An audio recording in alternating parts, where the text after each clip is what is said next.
welcome to the Comics Tribunal. I am Michael McGovern. He is Andy Bernier. We are here to talk about review, deconstruct, praise, and everything else with comics. And we are wrapping up our Avengers Disassembled run with the Avengers Finale. Yeah, look at this really cool cover. I mean, it's super dynamic. We've got all of these great looking Avengers on there. A lot of glow. Again, would make a great poster. And I think we were talking in previous issues of this Avengers Disassembled how they just looked like posters and they really didn't tell much about the story. This one doesn't need to. It just needs to be like this. And I'm a big fan. I also think I recognize all of them. And look, our favorite Captain Britain is hanging out down there. Just her face. Just hello, her face. I'm down here. Hello. Yeah, that's it. She's just trying to pop. It looks like she's trying to get in the picture. She's True. just, otherwise they would have blocked her out. It's the classic recreation of Ant-Man going on Hawkeye's arrow and Hawkeye shooting him, and everybody loves that. The artist is Neil Adams, who is really a classic Batman artist. Like way back in the 70s, great dark looking run, sort of that first reimagining of Batman going from campy 1966 to a little more darker night template that would later be kind of filled in and worked on by Frank Miller. But yeah, always nice to see Neil Adams. He's still got it after all these years, and I'm a fan too. Looks great. Nice. So the Avengers Finale is basically it's a clip show episode of your favorite TV show where, you know, there's a lot of standing around and going like, wasn't it great when we beat that guy up? It sure was. So and it's fine because I really enjoyed when they beat all those guys up. So the flashbacks I enjoy. You get some great Alex Maleev art. I'm maybe a bigger fan of this than you are because I'm artistically not smart enough to realize necessarily when somebody's drawing from life. Do you think this is freehand, or do you think there's a little? I mean, it looks like is there tracing? Is there tracing going on? It looks like there's photographs. They're working from photographs, and you know, maybe not necessarily tracing, but yeah, these are very heavily photograph, and it almost seems with this texture. A lot of digital work, which again is fine. And as much as back when I was younger, I'd think to myself, wait, but there's different paths that an artist goes on when they're starting to learn how to draw, because they kind of want to trace, and then when they start getting a little good, they feel like maybe tracing is really bad, so they say, oh, it's tracing, bah. And then they get a little bit older too, and they're like, yeah, it's fine. So is tracing sort of like to the art world what steroids are to baseball? Like, is it that bad, or is it just an artistic choice? Are you looking down on it? It's a misunderstood part of it. The idea, and this is the problem with it, is that these artists are being paid to tell a story quickly. Like, that's the idea.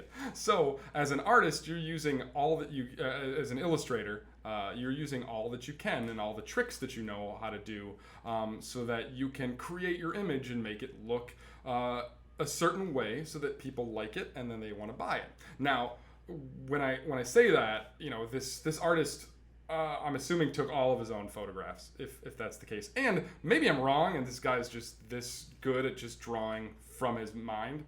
Probably not. But you know, you're not stealing from other artists. You're not tracing what they've done. That is very much, I mean, that's plagiarism. In this case, you know, it's just a different way to do it. One of the things that ruined art the most was the invention of the photograph. Because why are we drawing anymore? We can take pictures of everything. There's no reason for it. So, yeah, there was a time where I was very much against people who traced, but it's fine. It gives us a great. The thing that's excellent is, holy cow, does this give us a mood? We talked in previous issues about this, the mansion just being on fire forever. Well, it's finally. It's still smoldering. It has been months. It has been forever. It is I mean, it has to have been a month, right? It does. It's still on fire. It does look, though, that it's more dust in this case. Like, this is just ash. It's still very hot, but it's. It's the Quinjet is smoldering. In the background. I guess maybe it's dust. It gives the impression of some. If I don't know, maybe you could be right on that. Well, hey, actually, it's something I just noticed. In that last panel, again going with the red theme. That's the only thing red is the Avengers Mansion. With going back on the Scarlet Witch is responsible for all this, and that's that. For that theme, I don't know. Totally draws your eye to that part of the image too. But this artist was a perfect choice for this section because it very much got an idea of what was happening. I love Maleev. I think he did great. He had a great Daredevil run. He did another Moon Knight run. He's worth looking up for me. I don't care how he does what he does. It's always and that's perfect. That's exactly what you want as an artist, to people to like it and not really care how it came about. So everyone's hanging out. Really sad. Just a bummer of an episode talking about. Yep. Talking. Oh yeah, good. Go hit up next. I want to think this is where he. This is where Tony Stark says, "I'm too broke to afford handling the Avengers anymore." Go to the next page if you don't mind. This is where everyone gives him the stink eye for not putting up another $100 billion to give them a new mansion. Dude, who has given more money to the Avengers than Tony Stark, than Iron Man? Like, has Wonder Man ever given a plug nickel for like Quinjet gas? Like, is anybody ever picking up any tab? No. Like, Tony, how could there's like the vibe in the room, like, really, Tony? Dude, he's broke. The man is, can't afford it anymore. Let's pull it together. He's only got $1 billion now, and not multi. He's. I guess. I get it. But he's gonna make more. It makes sense. I mean, they're pretty much saying, "Hey, man, come on, you still have more money than all of us. Why aren't you helping?" Where he's got that businessman mentality of, "Hey, if I don't do something with this money that makes money, then I will be out of money." Right. And that's right. And you see, they're all emotionally shattered from all the deaths and all the loss. This is where they're starting to count the cost of those early deaths. It still doesn't quite sink in here for me. And this is there's one character that goes through an arc in this particular issue that I enjoy, but it's kind of hidden. It's one of those things where you don't. It's not front and center. It's Carol Danvers, Ms. Marvel. I think she's still Ms. and not Captain Marvel at this point, but she's talking about Wanda and says, like, I don't forgive her. I never will. I would never have done that. I'll never forgive her. And by the end of the issue, she forgives her, which is a nice arc as they move through everything. Oh, here's Quicksilver showing up just in time. Again, he's been spending some time reading novels, just hanging out in Greenland, just perusing. Like, had the phone on vibrate, but it was on the dresser, and like the fact that he wasn't there is pretty ridiculous. And maybe there's a reason why. Maybe this is a lie. I don't know, from other comics. Maybe he was doing something else, but this seems wildly implausible that nobody would have like paged Quicksilver as soon as they found. Then again, okay, I hate to just backtrack on this, but it happened so fast. With Wanda, it wasn't like they called, but wait, Magneto found out about it. Like, if Magneto found out, how did he find out before Quicksilver did? And how did he get there before Quicksilver did? Yeah, well, he was reading. Maybe he's just not a speed reader, which doesn't seem like it makes sense. He's just not good at it. He really his super speed reading is like our normal reading. He reads every word out loud when he goes pages through it. Just phonetically. Yeah, everyone. Anyway, yeah, so it's nice to see him back. It's nice to see. I do enjoy seeing Quicksilver kind of humbled and sad, because under normal circumstances, he is one of the biggest jerks in the Marvel Universe. So when you see him kind of crushed and unable to talk, it's they did a good job explaining this. It was an issue of X Factor where they were going through therapy for whatever reason, and he talked about what it was like to be him. And he's like, just imagine, like, how it is when you're standing behind somebody at the ATM and they screw up putting their code in, and then they have to cancel it out. Then they screw up putting their code in again. Then they pick withdrawal, but they meant to push this, and da da da da da. Like, and it's just the most frustrating thing in the world. That's how it's me every day with people all the time. Like, you're all like that to me. I'm moving so much faster than you. So if I'm curt with you, it's because I'm incredibly frustrated all the time. And I loved that analogy for why he's such a jag most of the time.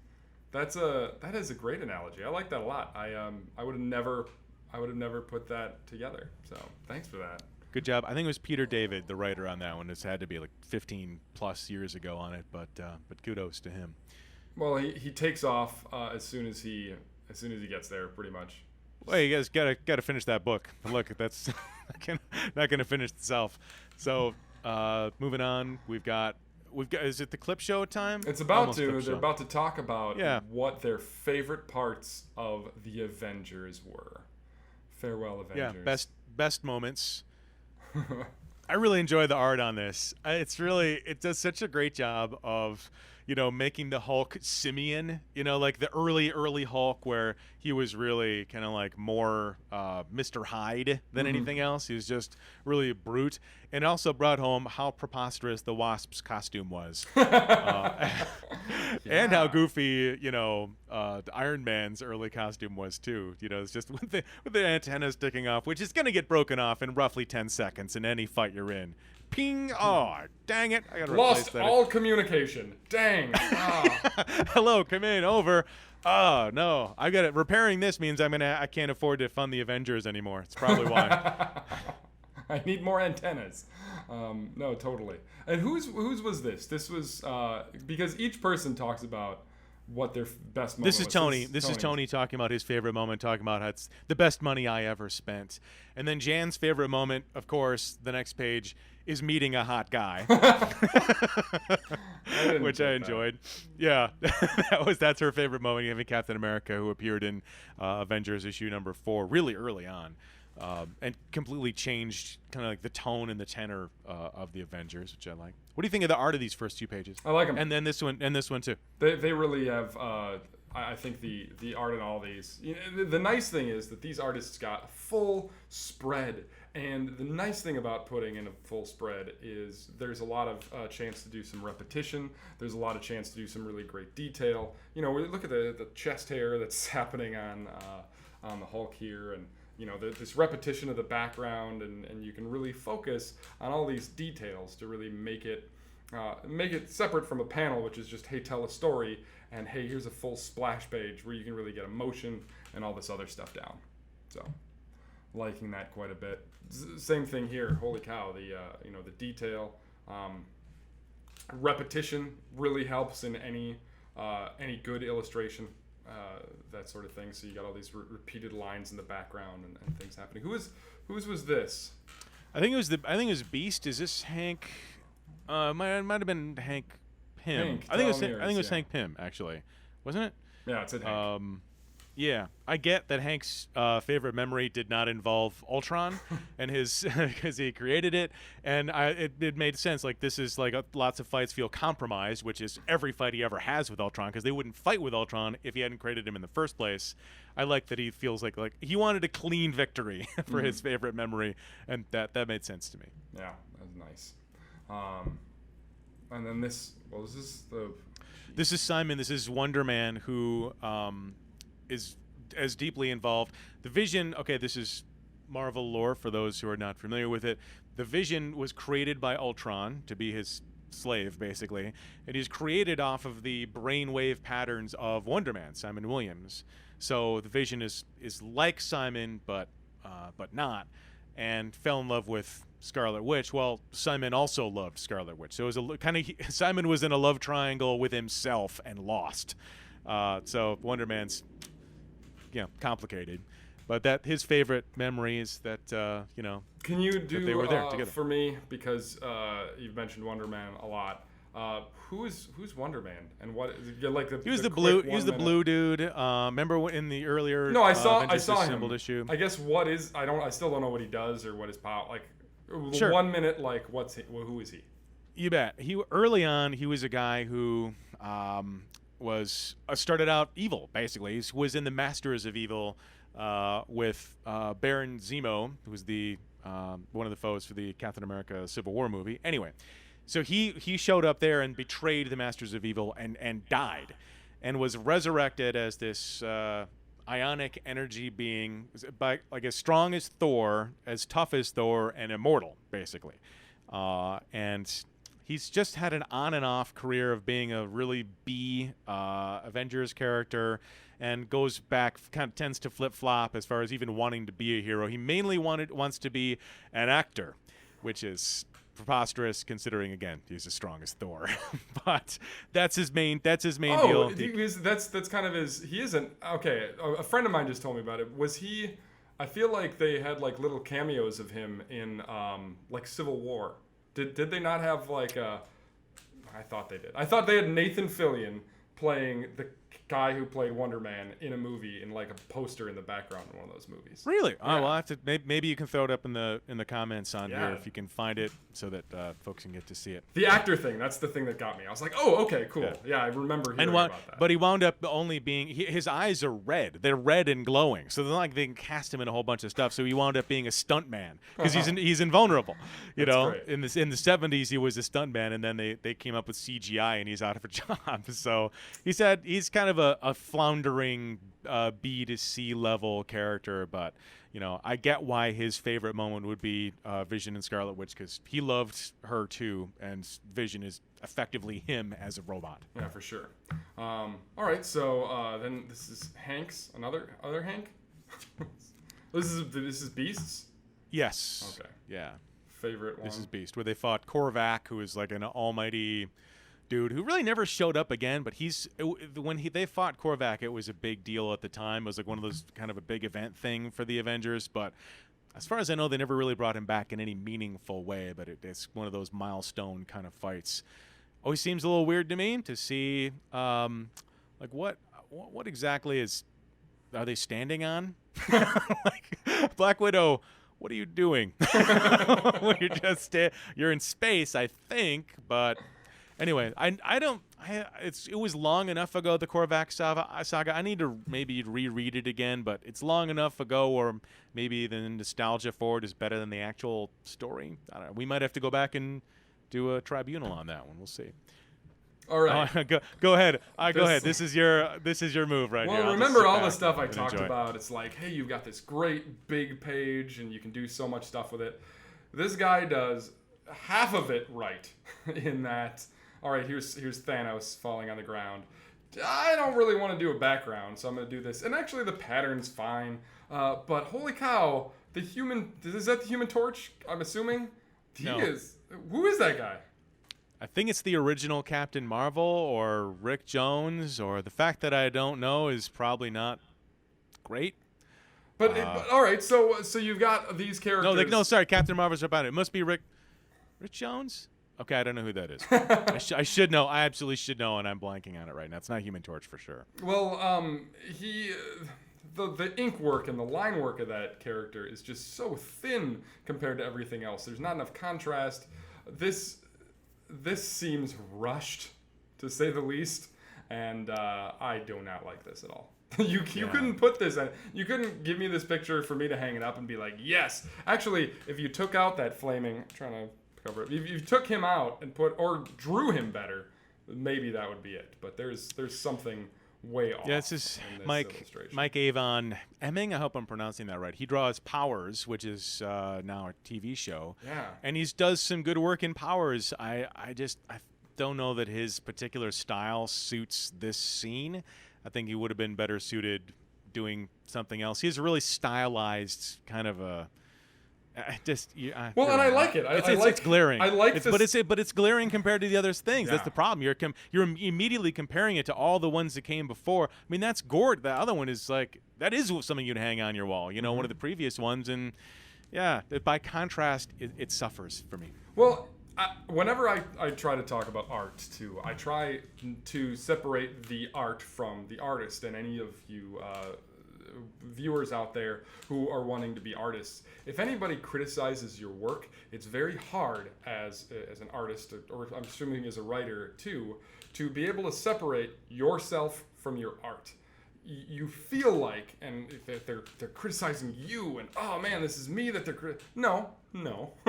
As soon as you take something and you put it out in the world, it becomes out in the world. It becomes its own thing. So when people have these critiques, and frankly, there's a lot of this that I really like. I think that there's just issues with Flaming Man who we can't identify. I should know that. I'm blanking on that one, but yeah, we're not. Mike Avon Emming, if that's your real name. We're not really destroying your character. We're just talking about your art. You could be. Well, okay, what he says, when you and Captain Marvel kicked the living daylights out of Thanos. So who's he talking to? we have no idea. Yeah. All right. Okay. All right. Moving on. Ooh, look at this. I think this is Jim Chung. I have always liked his art. I like how he does faces, and yeah, this is a big old gang fight. This is Masters of Evil. This is where I want to say this is where Simon Williams maybe first showed up, or this is a later Masters of Evil coming in. I'm not sure, but yeah, that was a great big mass like all-star battle early, way back in the day that totally worked. You know, it's got to be nice as an artist to have someone that can be huge, because when you're an artist, you don't want everything to look the same. So you have people in the foreground and you have people in the background. You know, this guy who's on the ground right there, very close, and can give your eye a little bit of time to rest. A little bit farther back is Captain America, and then everybody else is on the same plane way behind them. But then you get to have Giant Man in there. And he can just be big and kind of take up this space and be cool and give your eye another area of rest. It's got to be nice to have him as an artist, just to put him.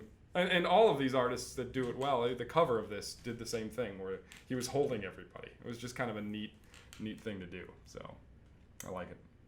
I'm a fan. Ooh, a lot of a good repetition going on here, and yeah, another nice. So this was Ultron. This is a weird choice for the Falcon, though. Like, I know he wasn't there.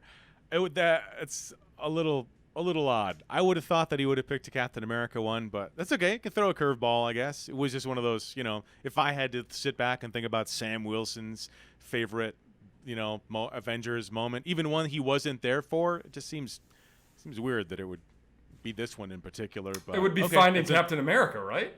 Yes. It would be what? What's that? Finding Captain America? I mean, isn't he all about just loves Captain America? Yeah, you would think so, or something like he spent good portion of the 70s, like helping folks in the hood and opening Captain. Well, like when they first met, Captain America, he was really disillusioned after Vietnam and like Nixon and and the Falcon's like.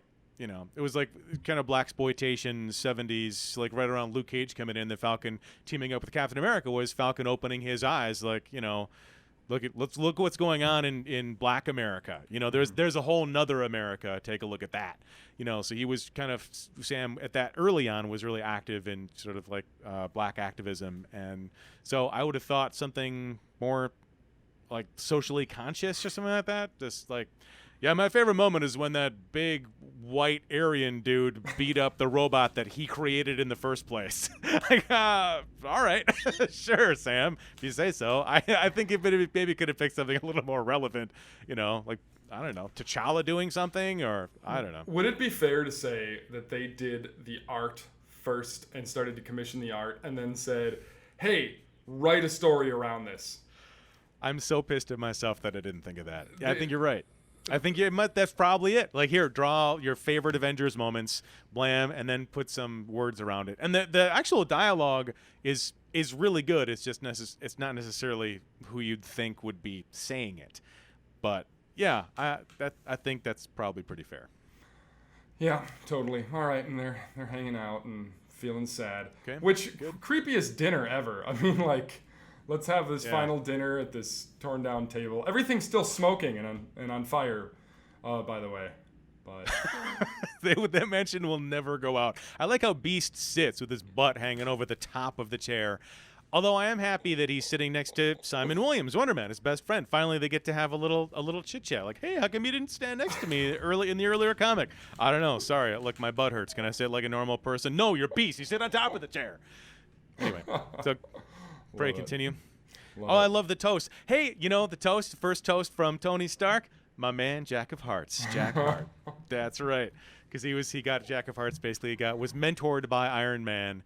They were armor buddies, so I'm happy to see that D-lists character who was killed in like the first 3 pages of Avengers Disassembled, who I have an irrational and frankly stupid fondness for. Happy to see him get a shout out from Tony, the first shout out that he gave. Yes. That is pretty great. So this is everybody that's died in the Avengers, and yeah, then and there are some lamos who have died. Let's not and not Jack of Hearts. Jack of Hearts is not that person I'm talking about, but like Dr. Druid is some good ones though. But like Two Gun Kid.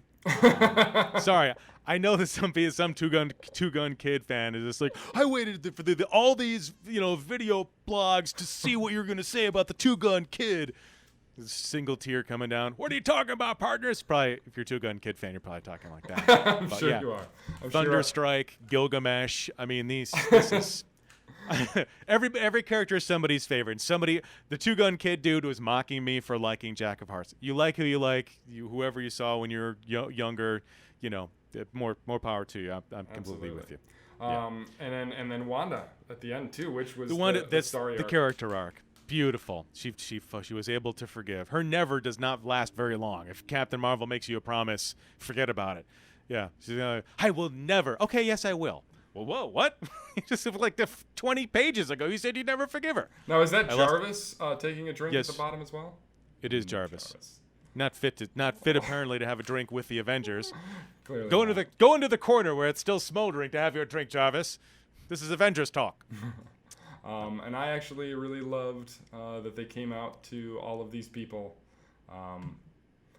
just being happy and showing love towards the Avengers. I gotta be honest, this is the one emotional beat that actually really hit me. That all these people showed up and hit the candles and had their signs, and it was really sweet. I was genuinely moved. And actually, the more I see it, every time I go back to it, I get even a little more moved every time I see it. I think it's very sweet. Yeah, and it's very appropriate. Anytime the fans of these superheroes, and I think every movie that I've seen where that's happened, every time they try to stand up and support their heroes, it's always something that just gets me.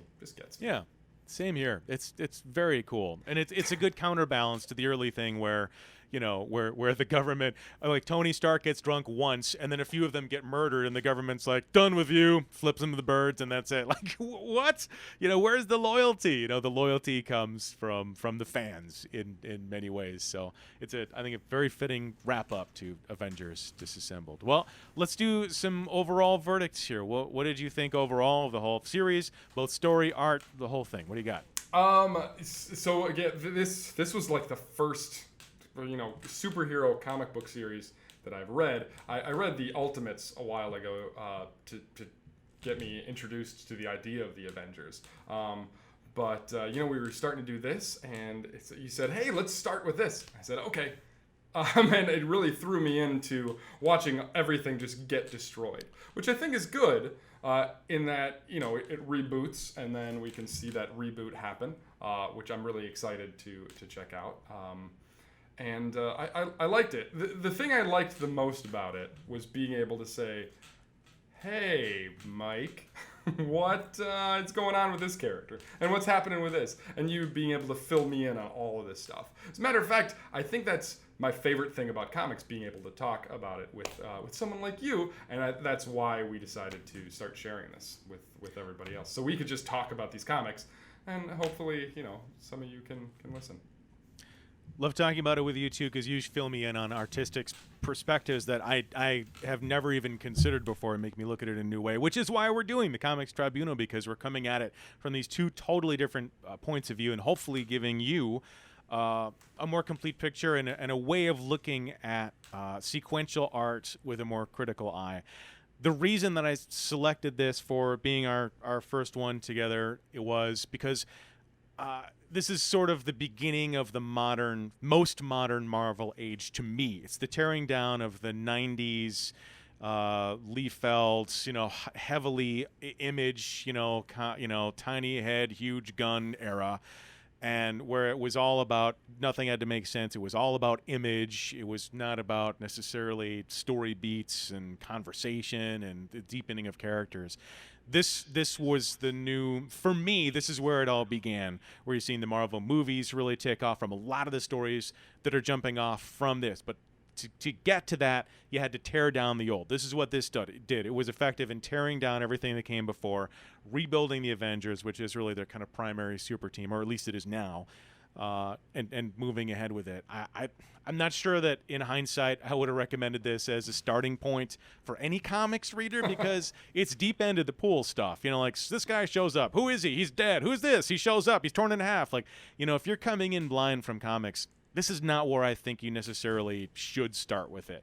But in terms of thematically and what we're going to talk about, a lot of the comics we're going to be reviewing are going to be building off this in a lot of ways. There's a Captain America run we're going to be talking about, where we deal with the aftermath of, you know, what happened with Hawkeye in this, and New Avengers, I'm sure we'll get to at some point, which builds directly off of this, rebuilding in a completely new way, in a very organic way.